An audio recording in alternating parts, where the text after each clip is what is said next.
Este é o Giro Distrital. Aqui você fica por dentro dos principais acontecimentos da esfera política de Brasília. Nesta edição, vamos conhecer os desafios enfrentados por pessoas diagnosticadas com TDAH, o transtorno do déficit de atenção com hiperatividade, e entender por que o Ministério da Saúde lançou há poucas semanas um protocolo para o diagnóstico e o tratamento do transtorno. Os ensinamentos de Shakespeare usados para a gestão de riscos. A combinação inusitada foi o objeto de uma palestra na Câmara Legislativa. Vamos entender como a dramaturgia pode colaborar com a administração. E uma reportagem especial sobre a cadeia produtiva da reciclagem no Distrito Federal. Aquilo que é lixo para você pode ser o ganha-pão de outra pessoa, se transformar em novos produtos e ajudar na preservação do meio ambiente. E, claro, vamos destacar o que foi notícia na Câmara Legislativa na segunda semana de setembro. A última semana na Câmara Legislativa foi marcada por votações. No dia 13, os deputados distritais aprovaram um projeto de lei complementar que altera o Plano Diretor de Ordenamento Territorial do Distrito Federal, o PDOT. A mudança aprovada inclui a Vila dos Carroceiros, localizado em Santa Maria, na estratégia de regularização fundiária urbana e de oferta de áreas habitacionais. A medida possibilitará a implantação de serviços públicos essenciais na região, como de iluminação pública e de coleta de lixo, beneficiando cerca de 170 famílias em situação de vulnerabilidade que há anos ocupam o local. Também na sessão do dia 13, o plenário aprovou em primeiro turno projeto de lei que regulamenta a aplicabilidade no DF de lei federal que disciplina o exercício da profissão de despachante documentalista. A proposta ainda precisa ser analisada em segundo turno, antes de ser enviada para o Executivo. Ainda no dia 13, os parlamentares aprovaram em primeiro turno projeto de lei complementar que amplia os usos e atividades do lote 45 do setor de Embaixadas Norte, no plano piloto.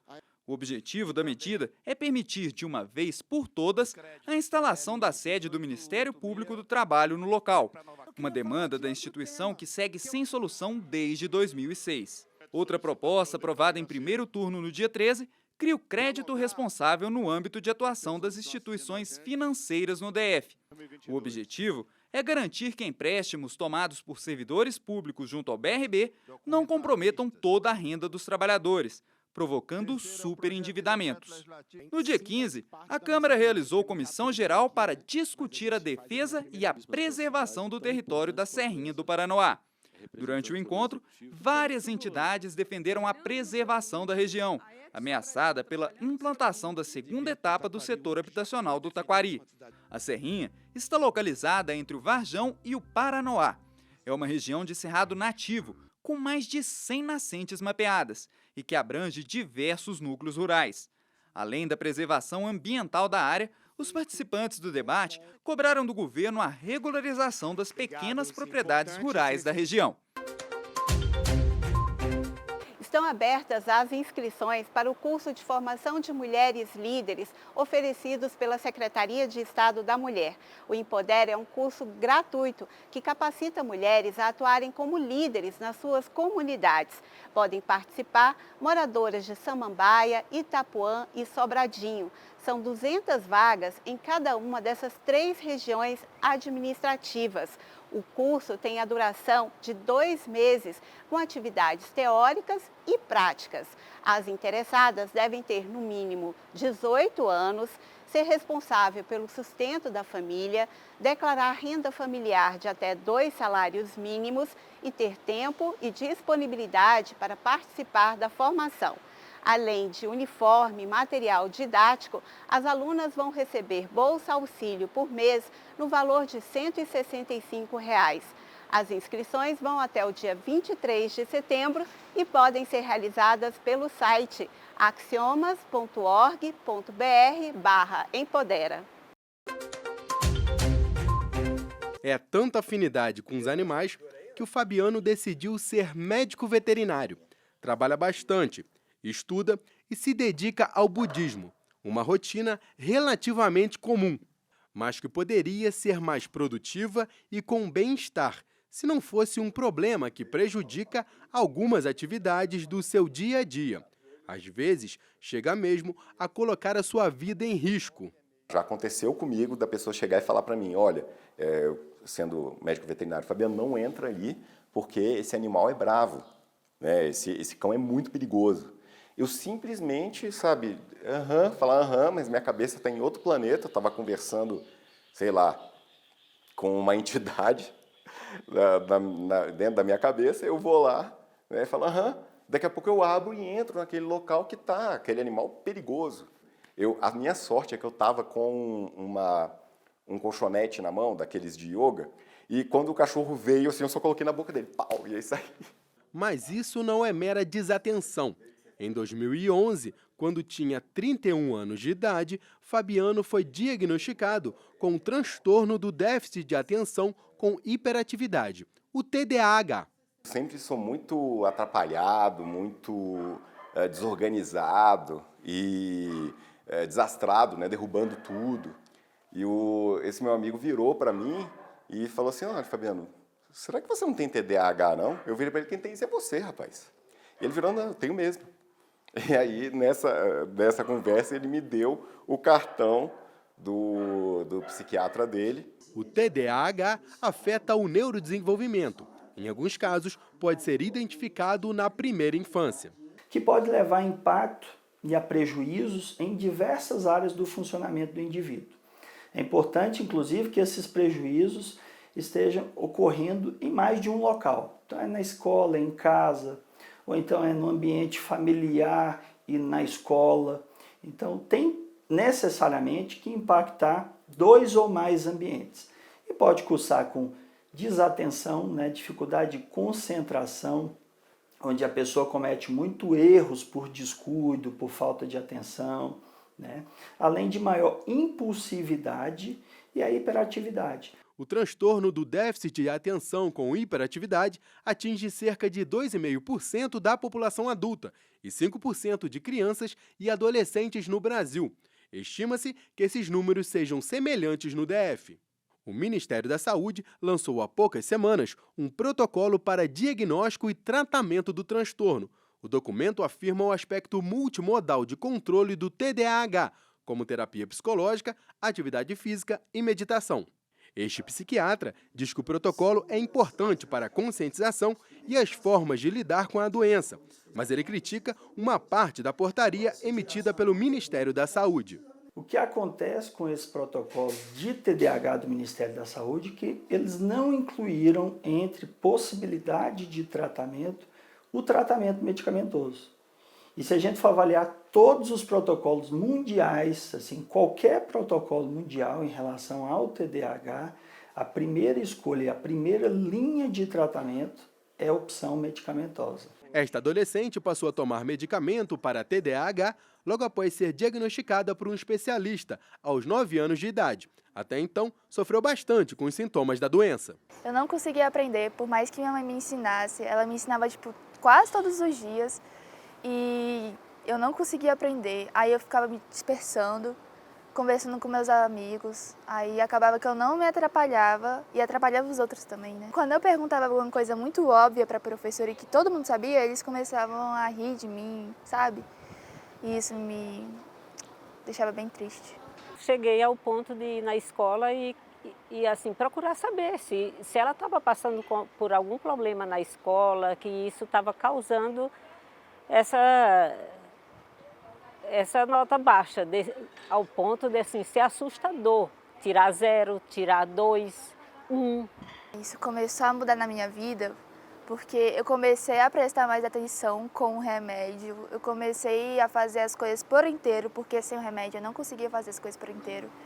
Eu comecei a prestar mais atenção, então aquelas coisas que eu tinha que fazer, atividade, tudo, eu consegui fazer com o remédio, mas sem o remédio eu não consigo. Ela encontrou outro método que ajuda na concentração e no combate à ansiedade.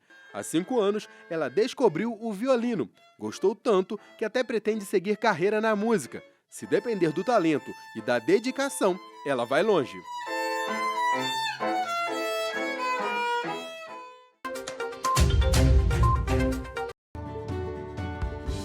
Você já deve ter ouvido falar a famosa frase "a vida imita a arte". O quanto isso é verdade, não dá para quantificar. mas é inquestionável que da arte a gente tira muita inspiração e sabedoria para o dia a dia. Este servidor da Câmara Legislativa é apaixonado por Shakespeare, poeta, dramaturgo e escritor inglês, falecido em 1616. Nos seus estudos, encontrou uma relação direta entre a obra shakespeariana Júlio César e o conceito de gestão de risco nas instituições. Júlio César foi um grande general do Império Romano. Faleceu em 44 anos antes de Cristo, vítima de conspirações de pessoas próximas a ele, inclusive de Brutus, seu sobrinho neto. E aí o Brutus vem e enfia a última facada, e aí ele olha para o Brutus caindo e diz: até tu, Brutus. Um gigante, né, um colosso, um homem poderosíssimo, venceu 52 batalhas, estadista, escritor, advogado, simplesmente caiu na trama de um homem malvado. Não conseguiu calcular os riscos e aí você me pergunta por quê? Um pouco de orgulho, de soberba, de arrogância. O tema despertou tanto interesse que o Teófilo proferiu uma palestra essa semana no auditório da Câmara Legislativa. O evento serviu de lançamento da política de gestão de risco. A ideia foi mostrar a importância de os gestores e demais servidores estarem atentos a movimentos sociais, políticos, administrativos e culturais que possam prejudicar o funcionamento e a imagem da instituição. O que nós queremos com essa proposta, com essa política de gestão de risco, é mostrar para o corpo técnico da casa que primeiro gerir riscos não é nenhum bicho de 7 cabeças. Isso é possível sim, a gente fazer uma boa gestão de risco, que é importante para o gerenciamento das ações da casa, é importante para o gestor tomar decisões acertadas, né, sem medo de errar ou com medo de errar, mas sabendo as suas idas e vindas, onde ele pode ajustar, o que ele não pode ajustar. Este administrador diz que a gestão de risco é fundamental para evitar a instalação de crises e, consequentemente, que a credibilidade da organização seja ameaçada. Tudo isso começa exatamente com um planejamento estratégico. Dentro desse planejamento existe sim a parte, ou deve existir, uma parte que trata de prevenção de ocorrências que possam causar danos à imagem das instituições, né? A prestação, continuidade da prestação de serviços, etc. Para isso, tem que ter pessoal especializado em acompanhamento de temas que possam interferir nas atividades, né, na missão dos trabalhos, nas atividades da empresa, etc.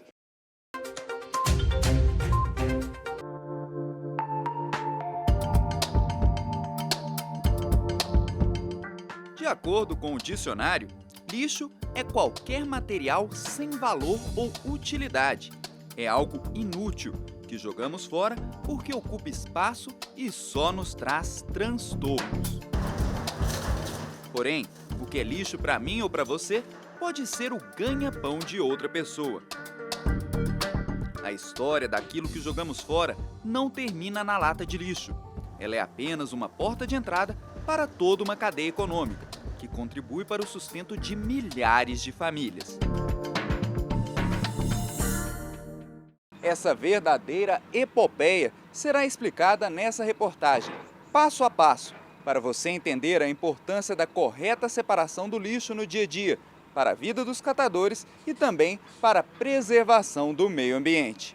Que tal começar nossa jornada chamando as coisas pelo nome correto?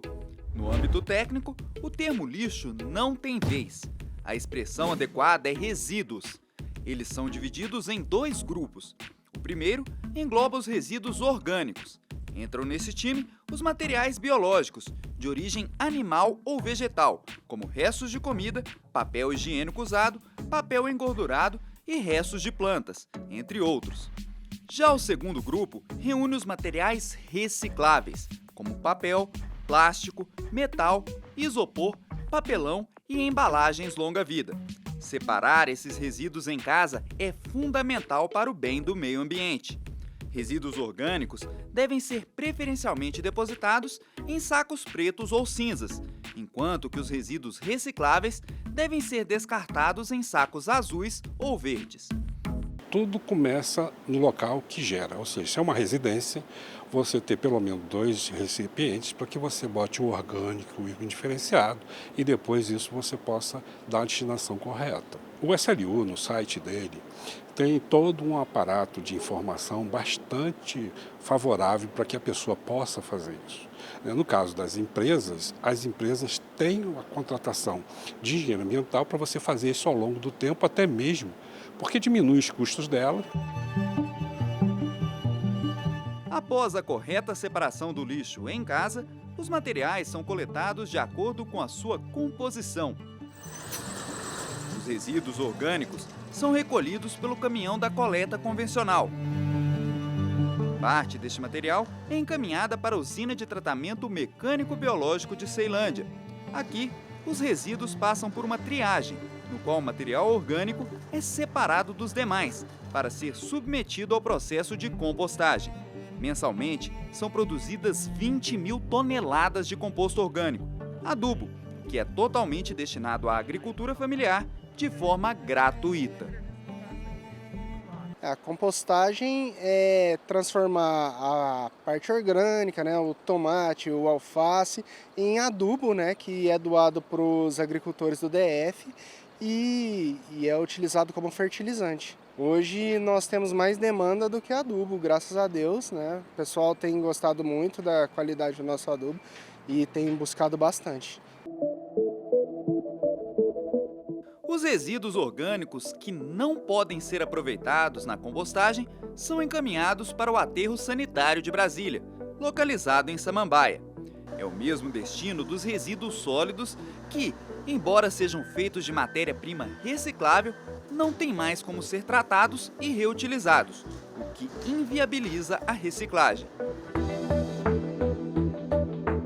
Esses resíduos inutilizáveis são chamados de rejeitos. Todos os dias, 2.000 toneladas de rejeitos chegam ao aterro sanitário de Brasília. Esse material é disposto sobre o solo e coberto com terra, seguindo normas de engenharia que buscam garantir o menor impacto ambiental possível, prevenindo assim contaminação do solo ou dos lençóis freáticos pelo chorume, o líquido resultante do processo de decomposição dos rejeitos. Nós temos impermeabilização de base, que é muito importante para evitar a infiltração do chorume no solo e no lençol freático. Nós temos drenos de chorume e de águas superficiais. Nós temos tratamento do chorume e tratamento também dos gases pela queima do metano. E uma série de monitoramento que garante que a nossa operação está tranquila, dentro dos conformes, para evitar essa interferência no meio ambiente onde a gente está inserido.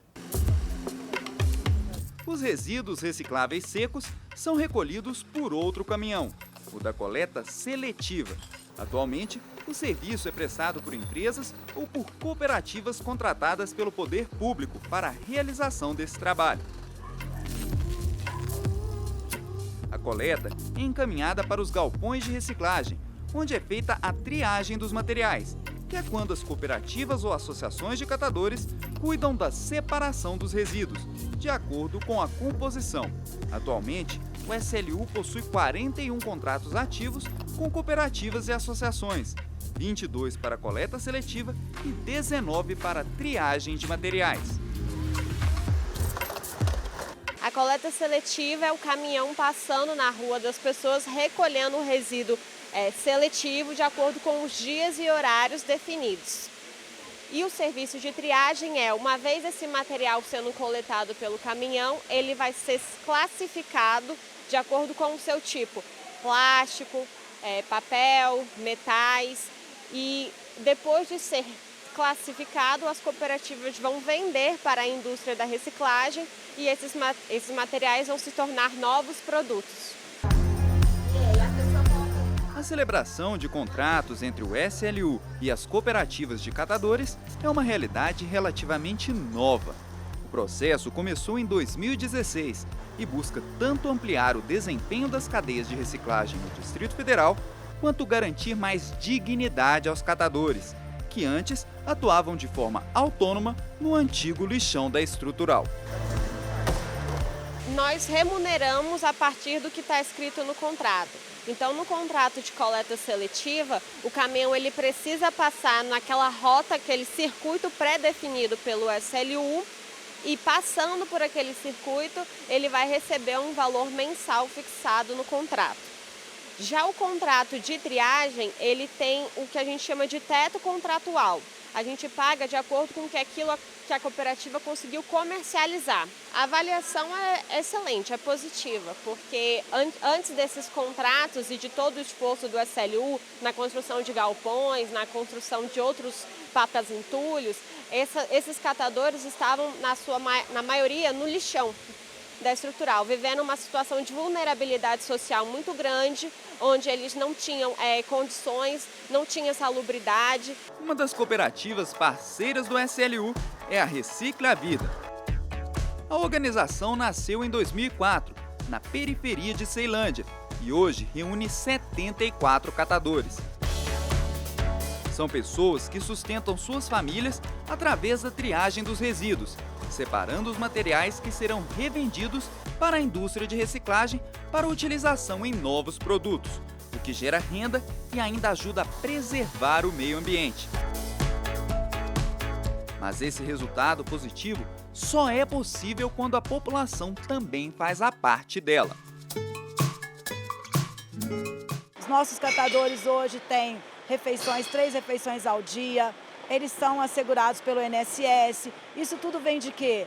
Do material que você descarta e que a gente consegue separar, valorizar, voltar ele para uma nova embalagem, ou seja, ele volta para a cadeia produtiva e gera essa renda para os catadores.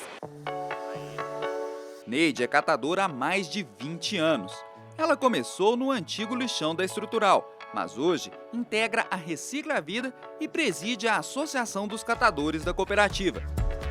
Na avaliação dela, o trabalho cooperado confere dignidade ao catador, possibilitando, inclusive, a melhoria dos padrões de vida.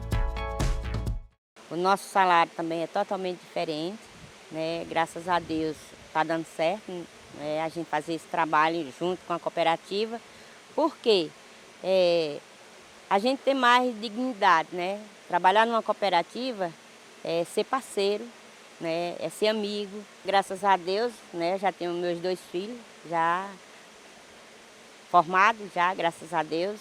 Tenho muito orgulho e foi com o dinheiro da cooperativa que eu trabalho, né? Que deu os estudos para meus filhos e uma dignidade para minha família.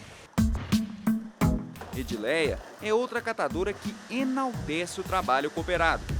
Com seus direitos assegurados, ela garante não ter mais vergonha do seu ganha-pão. Eu tenho orgulho de ser catadora porque é daqui que eu levo o alimento para meus filhos.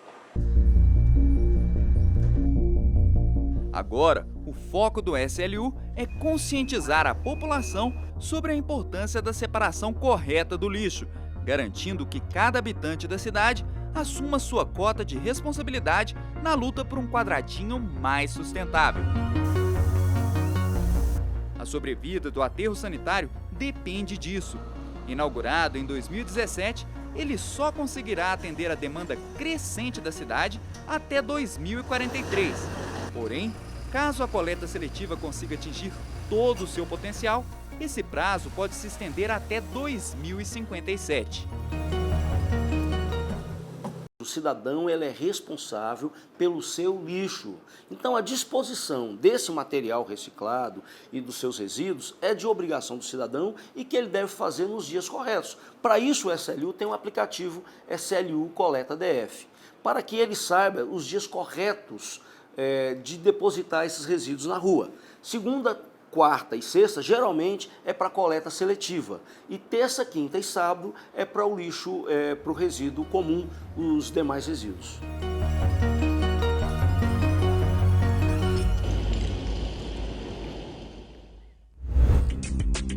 E não se esqueça, para outras informações sobre os trabalhos na Câmara Legislativa, acesse o portal de notícias da Casa.